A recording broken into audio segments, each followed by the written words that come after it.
좋은 아침입니다. 출애굽기를 이제 묵상하려고 합니다. 6월절 어린 양을 잡고 하나님께서 그날 밤에 양의 피가 문설주와 문인방에 칠해진 이스라엘 백성들의 집은 담을 넘어가시고, 이것이 6월이라는 뜻이죠. 그리고 이집트의 장자들을 치심으로 말미암아 이제 이들이 드디어 노예 생활에서 벗어나서 출애굽을 하게 되었는데요.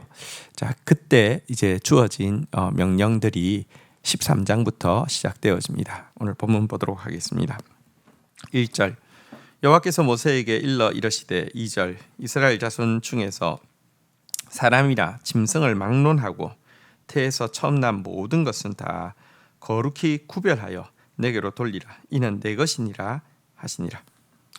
자, 하나님께서 이 출애굽하는 이스라엘 백성들에게 요구하신 것은 이렇게 사람이든지 짐승이든지 처음 태에서 난 초태생은 다 구별하여서 나에게 돌리라고 이야기하고 있습니다. 명령하고 있습니다.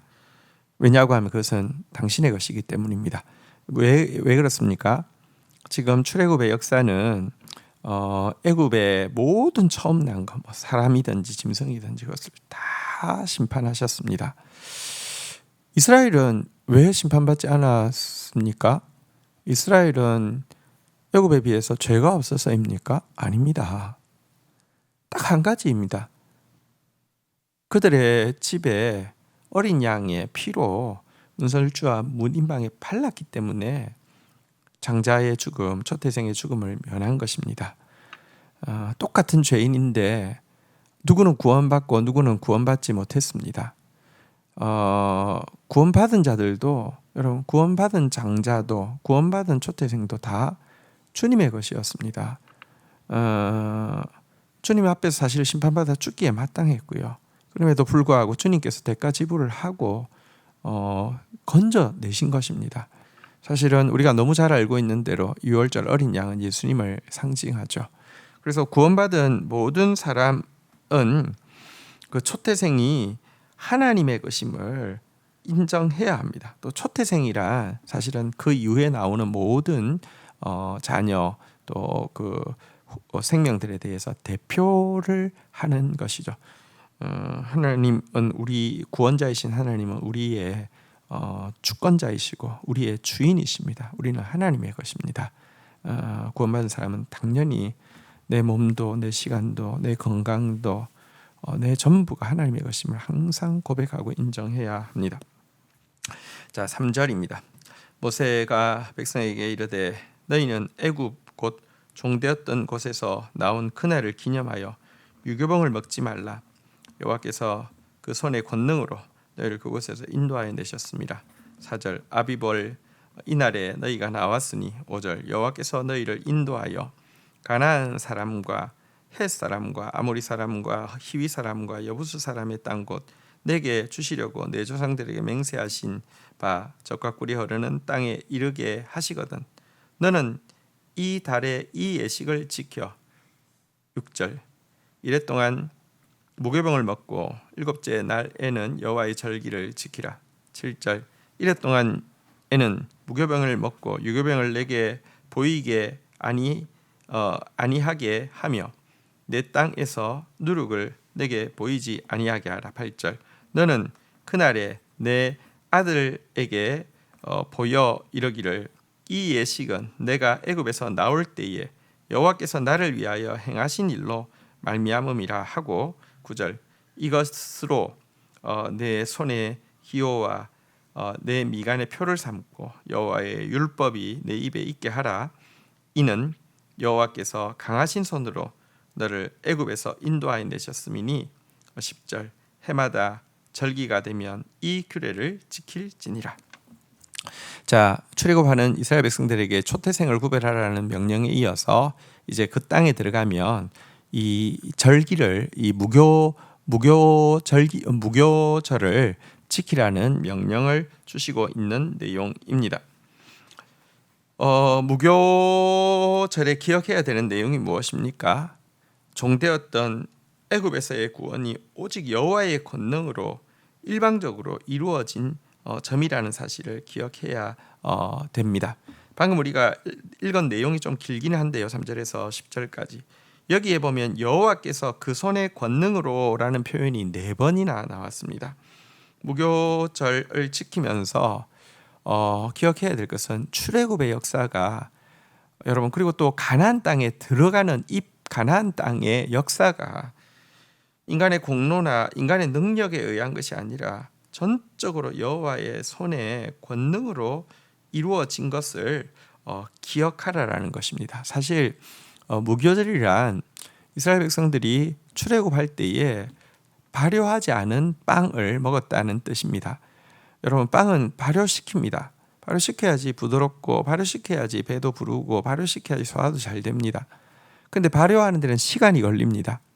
근데 이 출애굽의 역사가 얼마나 급하게 진행되었던지 그 장정만 60만 명이 되는데 빵 발효시킬 시간도 없이 진행되었다라는 것이죠. 전격적으로 하나님의 권능에 의해서 진행되었다는 것을 기억하게 하기 위함이 이 무교절을 지키라고 하신 첫 번째 의미입니다. 그러면서 이 무교절을 이제 지키되 자손 대대로 이제 이것을 이 교훈, 여호와의 권능의 손으로 건져내셨다는 이 교훈을 전수하게 하기 위해서 무교절을 이제 지킬 것을 이렇게 명하고 있는 것입니다.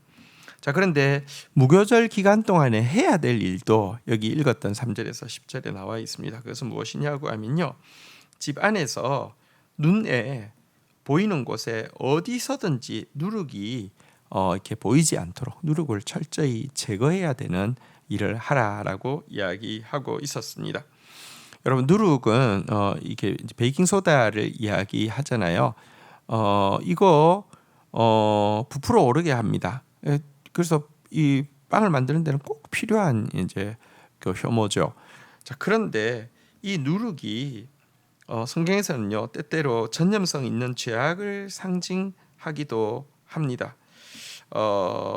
이 과장과 위선을 또 상징하기도 합니다.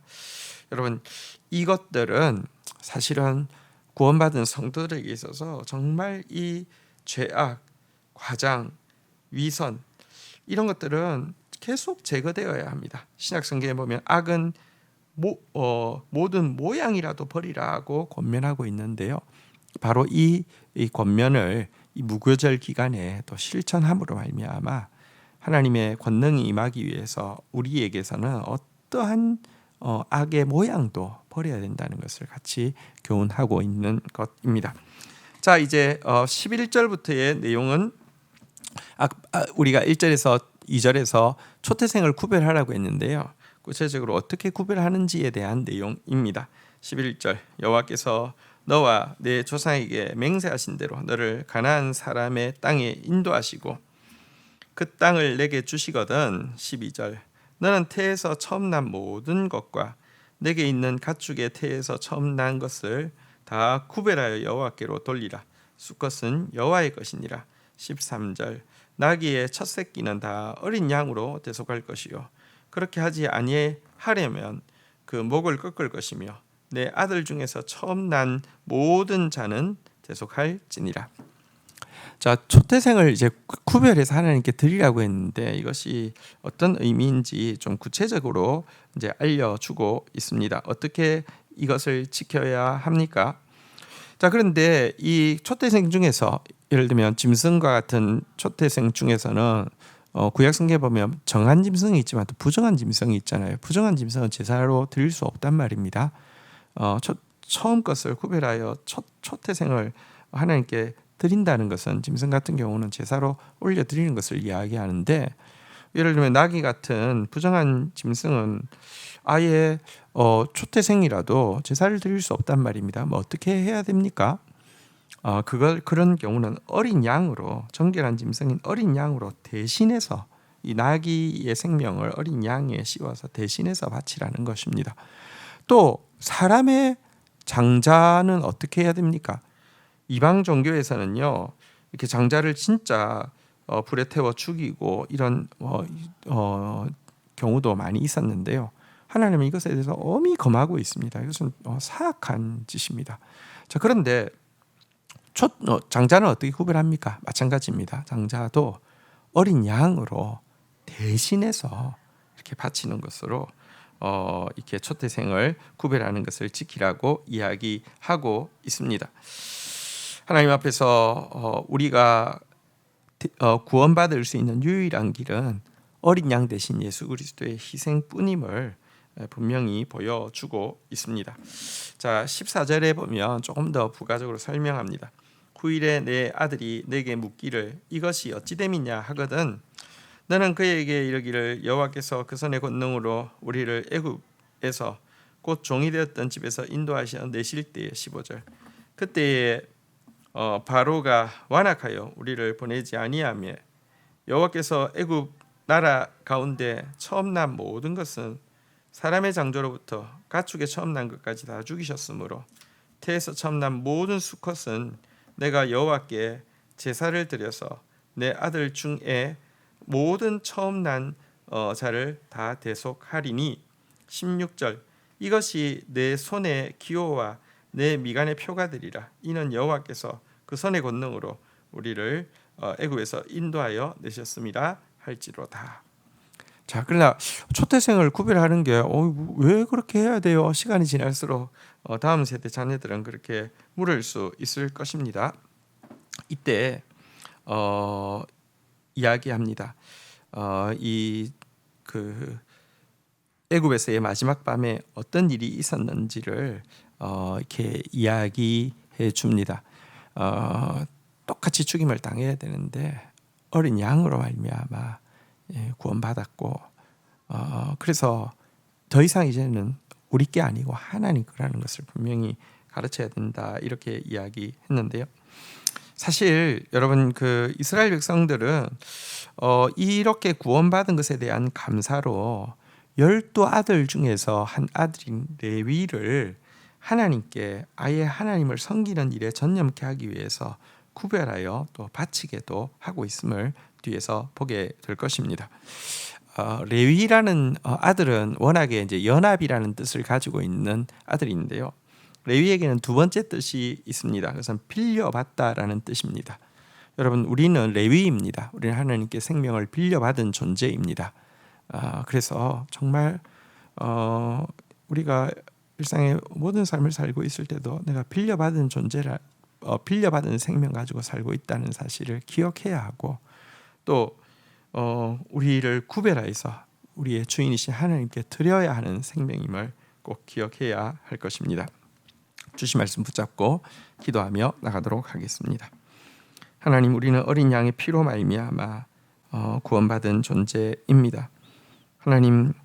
하나님께서 우리의 소유주이십니다. 하나님 나의 생명은 빌려받은 것입니다. 하나님 정말 하나님께서 쓰시겠다고 하실 때 내 시간, 내 물질, 내 건강, 내 생명 언제든지 하나님 앞에 올려드리는 빚진 자 또 구원 대속받은 자로서의 삶을 살 수 있도록 은총을 베풀어 주시기를 간절히 간구하고 소원합니다. 주여 주님의 구원은 우리의 공로와 우리의 준비에 의한 것이 아니라 전적으로 당신의 그 권능의 손으로 말미암은 것임을 다시 한번 고백합니다. 그리고 이 권능의 역사 앞에서 우리 안에 어떤 거짓도 어떤 죄악도 어떤 과장도 하나님 잊지 않아야 되겠습니다. 깨끗하게 자기를 살피고 또 한편으로는 하나님의 권능을 정말 의지하는 그런 자들 되어질 수 있도록 은혜를 더하여 주시기를 간절히 간구하고 소원합니다. 출애굽기를 묵상하면서 정말 대속의 감격이 넘치게 하시고 또 출애굽기를 묵상하면서 우리를 거룩하게 하시려는 하나님 앞에서 정말 구별된 삶이 회복되어지는 저와 우리 성도들 되도록 축복하여 주옵소서. 예수님의 이름으로 기도 올립니다. 아멘.